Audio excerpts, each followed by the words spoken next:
Sydafrika med på RD-möte med den nya Waveculten. Med mig är John Skye, segeldesigner för RD och också en av hjärnorna bakom den nya Waveculten. So John, tell me a little bit about this new cult for 21, you can say? Yeah. Year 26 for RD? Yeah, year 26 for RD. It's a design we've been working on for, I think, about 2.5 years now.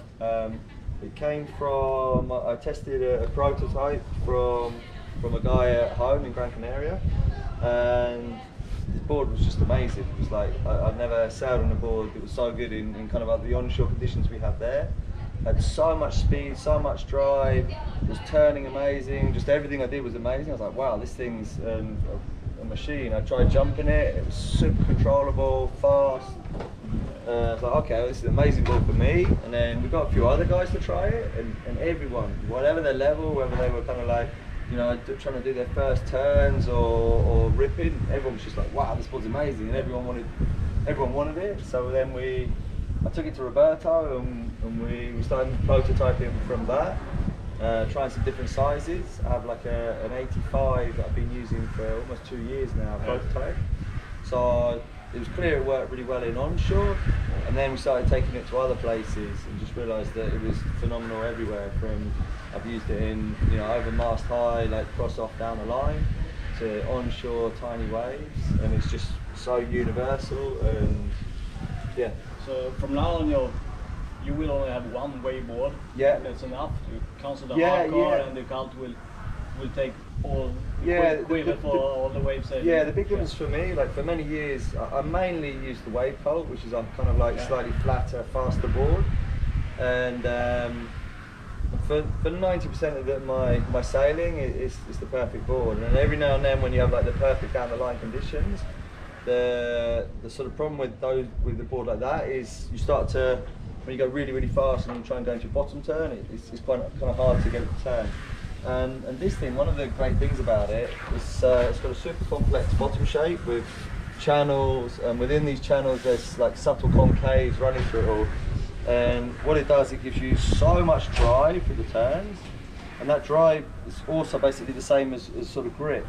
So even when it gets big, you can come flying down the wave, and then you just push, and the thing just like bites into the water and kind of bites back.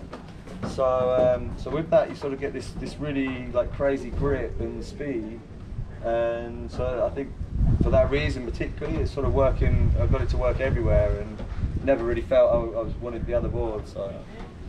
And the tail looks pretty new Yeah. compared to anything else, I think.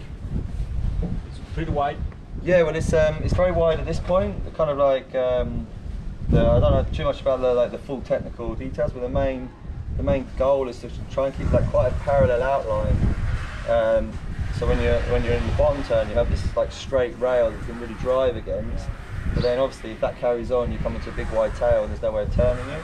So the winger breaks that line and gives you actually quite a narrow tail here. So you have this kind of mix of a parallel outline with the narrow tail, and more than anything, it's just working fantastic. You know, like yeah, I've never sailed a board that's just worked so well and everything. And what about the fin setups? It comes in like with a thruster? Yeah, it comes in a thruster, but we have 5 boxes, so you can use it in anything. What we found really is that for kind of European conditions, the typical sort of, you know, smaller waves, maybe a bit onshore, this setup is the best. It's a bit faster, it's nicer for jumping for sure, and in the turns you have so much speed and drive through everything. And then if you do get those like rare down the line days, it also works really well as a quad. I prefer it as a quad when it gets a bit bigger and more down the line. And I still use the K4 setup. We use 8s on the front and 15 5s on the back.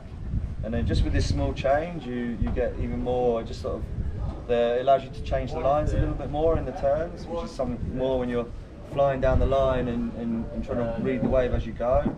It just allows you to sort of like change your line and hook up a little bit more.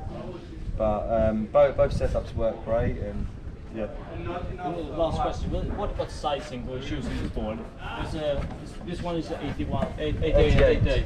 Yeah, the sizes they come in 74, 82, 88, and 94. So what do you say about choosing the right size? I'd say, from my experience so far, I'd say you can go slightly bigger than normal. So traditionally, I always sort of recommend like whatever your weight is in litres is like a sort of a good all-round wakeboard if you're quite competent. Yeah. So I'm like 82, 83 kilos. Yeah. So the Wavecult 82 has been my go-to board for many years.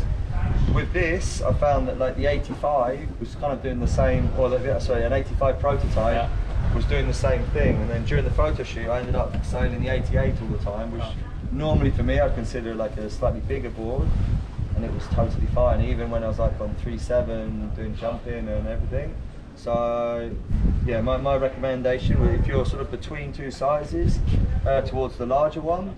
And yeah, and they're so controllable and they're so compact as well that you don't have that feeling of I've got too much board underneath me, because it's so sort of compact underneath you.